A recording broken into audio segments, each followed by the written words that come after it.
سچے اسلامی قصے یوٹیوب چینل کے پیارے دوستوں، بعد از حمد الصلاۃ، السلام علیکم ورحمۃ اللہ وبرکاتہ۔ دین اسلام کا مقصد لوگوں کو سیدھے راستے کی رہنمائی فراہم کرنا اور انہیں باطل کی گھٹا ٹوپ تاریکیوں سے نکال کر حق کی دیدہ زیب روشنیوں میں لانا قرار دیا گیا ہے۔ اسی مقصد کے لیے اللہ تعالیٰ نے اپنے آخری نبی سرور کائنات، سرکار دو عالم، نور مجسم حضرت محمد صلی اللہ علیہ وآلہ وسلم کو مبعوث فرمایا، اور سورۃ الجمعہ آیت نمبر 2 میں فرمایا، وہی تو ہے جس نے ان پڑھوں میں انہی میں سے محمد صلی اللہ علیہ وآلہ وسلم کو پیغمبر بنا کر بھیجا، جو ان کے سامنے اس کی آیات پڑھتے ہیں اور ان کو پاک کرتے ہیں اور خدا کی کتاب اور دانائی سکھاتے ہیں، اور ان سے پہلے تو یہ لوگ صریح گمراہی میں تھے۔ پیارے نبی صلی اللہ علیہ وآلہ وسلم نے اس مقصد حیات کو اپنا اوڑھنا اور بچھونا بنا کر دن رات ترویج اسلام کی محنت کی۔ اللہ رب العزت نے آپ صلی اللہ علیہ وآلہ وسلم کی مخلصانہ محنت و جد و جہد، قربانیوں اور دعوت کے اعمال کو منظور کر کے ایک ایسی جماعت کھڑی کر دی جس نے دنیا کے چپے چپے میں اسلام کا پیغام پہنچایا۔ جس طرح صحابہ کرام رضی اللہ تعالیٰ اجمعین کی زندگی مردوں کے لیے مشعل راہ ہے، اسی طرح صحابیات رحمۃ اللہ علیہ اجمعین کی حیات مبارکہ مسلمان عورتوں کے لیے مشعل راہ ہے، اور صحابیات میں جو مقام و مرتبہ خاتون جنت بنت رسول، جگر گوش خدیجہ رضی اللہ تعالیٰ عنہ، ام الحسن و حسین زوجہ علی کرم اللہ وجہ، سیدہ فاطمہ رضی اللہ تعالیٰ عنہ کو حاصل ہے، اس مقام تک رسائی کسی صحابیہ کو نہ ملی۔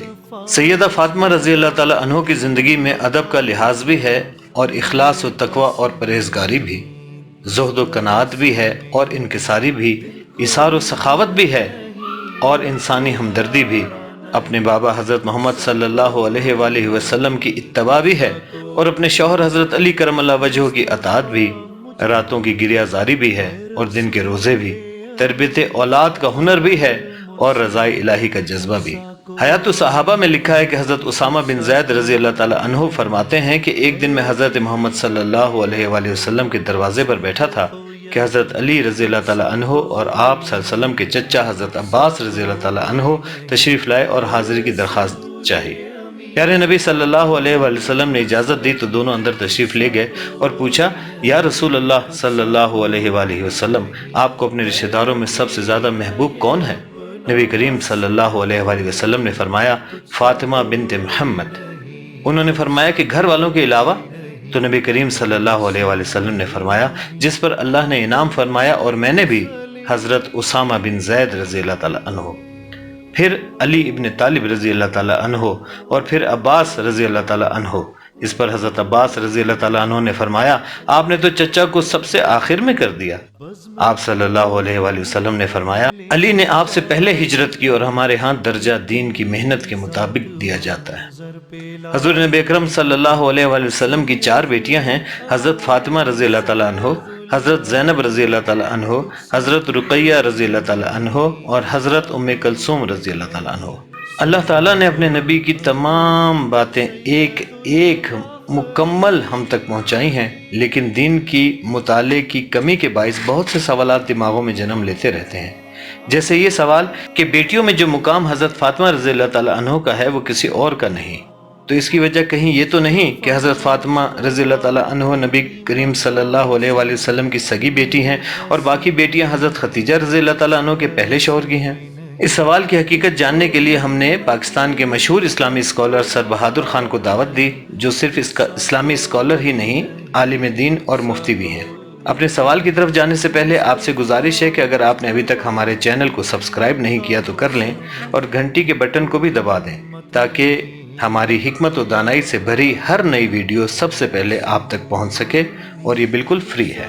السلام علیکم ورحمۃ اللہ وبرکاتہ۔ وعلیکم السلام۔ سر بہادر خان صاحب، آج ہم نے آپ کو پھر اپنے چینل پر تکلیف دی ہے آنے کی۔ ایک بہت ہی اہم سوال ہے ایک دوست کا، جس کے بارے میں ہم آپ سے جاننا چاہتے ہیں۔ سوال یہ ہے کہ حضور نبی اکرم صلی اللہ علیہ وآلہ وسلم کی اولادوں میں 4 بیٹیاں تھیں۔ 4 کی 4 بیٹیوں میں جو حضرت فاطمہ رضی اللہ تعالیٰ عنہا ہیں، ان کا ذکر ہمیں تاریخ کی کتابوں میں بہت عام اور آسانی سے مل جاتا ہے، جبکہ 3 بیٹیاں ایسی ہیں جن کے نام بھی مسلمانوں کو پوری طرح سے پتہ نہیں ہے، اس کی کیا خاص وجہ ہے؟ اصل میں ایک تو یہ اللہ پاک کی تقسیم ہے، اور صحابہ کہتے ہیں کہ رضینا قسمت الجباری فینا، ہم اللہ پاک کی تقسیم پر راضی ہیں۔ اور آپ نے سنا ہوگا کہ اسٹڈی یہ سائیکولوجی ہے کہ ایک انسان کے 10-12 بچے ہیں، تو اس میں سے ایک بچے کو اونلی چائلڈ بولتے ہیں۔ وہ اونلی چائلڈ کا مطلب یہ ہے کہ وہ سب سے زیادہ لاڈلا ہوتے ہیں۔ تو یہ صحابہ میں بھی 1,44,000 صحابہ کرام تھے، لیکن ہر ایک ابو بکر نہیں تھا، لاڈلا تھا۔ 1,24,000 انبیاء کرام ہیں، تو لاڈلا کون ہیں؟ رسول اللہ صلی اللہ علیہ وسلم کے سب کا امام، سارے انبیاء کا امام ہوتا ہے۔ اسی طرح آپ علیہ السلام کی 4 بیٹیاں، فاطمہ، زینب، رقیہ، ام کلثوم۔ تو اصل میں چونکہ فاطمہ کے نام ہی میں آپ ذرا غور کر لو، فاطمہ کے نام کا مطلب ہے جہنم سے آزاد۔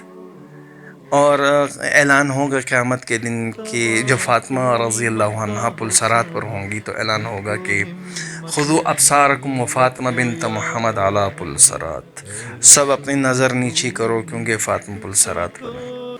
کیونکہ فاطمہ میری بیٹی جنت کی خواتین کی سردار ہے، حسن حسین جنت کے نوجوانوں کے سردار ہیں۔ پھر ایون کہ آپ علیہ السلام نے ایک دفعہ حضرت فاطمہ سے کہا، فاطمہ، میں، آپ، یہ 2 بچے اور وہ جو سویا ہوا ہے حضرت علی رضی اللہ عنہ سو رہے تھے، یہ ہم سب جنت میں اکٹھے ہوں گے۔ یہ ان کو بشارتیں ہیں، اور اتنی لاڈلی کہ اور واقعی یہ تاریخ کی کتابوں میں سب سے زیادہ یہ حوالہ ملتا ہے، اور اس کی میں نے آپ کو وجوہات بتائی کہ ان کی وجوہات کیا ہے۔ کہ جب آپ کی بیٹی آپ کے پاس آتی تو آپ اس کے لیے کھڑے ہوتے ہو؟ نہیں، ہماری سوسائٹی تو کچھ اور ہے، کلچرل ڈائیورسٹی ہے۔ رسول اللہ صلی اللہ علیہ وسلم کے انگلی یوں کرتے چاند کے 2 ٹکڑے ہو جاتے ہیں، پتھر ہاتھ میں اٹھاتا ہے اور وہ کہتے کلمہ پڑھ لیتے ہیں، جہاں سے گزرتے درخت کہتے السلام علیکم یا رسول اللہ۔ اتنا بڑا رسول کہ خود سدرۃ المنتہا سے اوپر جا کر اللہ سے ملاقات اللہ پاک کو اپنی آنکھوں سے دیکھ لیتا ہے۔ جب گھر میں تشریف فرما ہے، فاطمہ انٹر ہوئی تو یوں اس کو ڈائریکٹ اپنے ساتھ نہیں بٹھاتے تھے، بلکہ خود کھڑے ہوتے تھے، حضرت فاطمہ کے پاس جاتے تھے اور اس کا ہاتھ پکڑ کر اس کو چومتے تھے، اور اس کے بعد آ کر اپنے ساتھ بٹھاتے تھے، اور پھر آخر تک اس کا ہاتھ پکڑا ہوتا تھا۔ جب بھی سفر میں ایک ہی گلی میں گھر تھا حضرت فاطمہ کا، رسول اللہ صلی اللہ علیہ وسلم کے گلی میں گھر تھا، ایک ہی گلی میں گھر ہے، آپ علیہ السلام سفر پر جاتے تھے تو باقی ساری بیٹیوں سے پہلے ملتے تھے، فاطمہ سے آخر میں، تاکہ جدائی کا زمانہ کم محسوس ہو، اور سفر سے واپس آتے تھے تو سب سے پہلے فاطمہ سے۔ یہ لاڈ ہے، پیار۔ اور کیوں نہ ہو کہ کتابوں میں لکھا ہے کہ ساری بیٹیوں میں رسول اللہ صلی اللہ علیہ وسلم کے مشابہ اور ان کی طرح شکل و صورت میں فاطمہ رسول اللہ صلی اللہ علیہ وسلم کی طرح ہی تھی۔ تو اب اس خاندان سے اللہ پاک نے قربانیاں اٹھانی تھی۔ حضرت فاطمہ کے فیملی میں، ان کے اولاد میں جتنی قربانیاں ان کی اولاد نے دی ہیں، چھوٹے چھوٹے بچے آریوں پر چڑھا دیے گئے۔ کربلا کے میدان میں 72 آدمی تھے، جس میں سے 16 آل رسول تھے۔ فاطمہ رضی اللہ عنہ کی ساری اولاد کھٹ گئی، حسن کو زہر دیا گیا، حسین کو شہید کیا گیا، سب کے سب چھوٹا بچہ عبداللہ 2 سال کا، اس کے بھی حلق سے تیر آر پار ہوا۔ اس پورے قافلے میں صرف اور صرف زین العابدین رہ گیا، اور اسی زین العابدین کی برکت سے جو ہے پھر سعادت و سید، یہ سارا کا سارا سلسلہ آگے چلتا رہا۔ تو فاطمہ کی اوصاف تو اتنے زیادہ ہیں، فاطمہ رضی اللہ عنہ کے صفات تو اتنی زیادہ ہیں کہ اس کو ہم ہی 5-6 منٹ کی ویڈیو میں کیا قلم بند کرنے، اتنی اویئرنیس ہم نے دی کہ بعض لوگ پھر یہ کہتے ہیں کہ یہ فاطمہ صرف آپ علیہ السلام کی بیٹی ہیں، باقی 3 وہ خدیجہ کے دوسرے شوہر سے ہیں ان کی بیٹیاں۔ نہیں، یہ بہت غلط ہے، غیر مستند روایتیں، سارے کی ساری کتابیں، قرآن، حدیث، موطا امام مالک، صحیح ستہ، اور جتنی بھی تاریخ کی کتب ہیں جو اس میں سب سے مستند ہے، البدایہ والنہایہ، اس بات پر متفق ہیں کہ چاروں کی چاروں بیٹیاں حضرت خدیجہ رضی اللہ عنہ کے ہی بطن سے تھیں۔ تو فاطمہ کی شان بہت زیادہ ہے، لیکن امت کا پر اتنا بڑا دکھ آتا ہے کہ ان کو حضرت فاطمہ رضی اللہ عنہ کی وفات کا دن بھی یاد نہیں ہے۔ اور یہ میں چیلنج سے کہتا ہوں، دعویٰ ہے کہ کسی کو بھی یاد نہیں ہوگا. آپ کے چینل کی توسط سے ہم اس پر جو ہے بات کرتے رہیں گے، ان کو دن بھی بتائیں گے، اور مزید ان کی صفات، ان کی کہانیاں جو مشعل راہ ہے ساری امت کے لیے.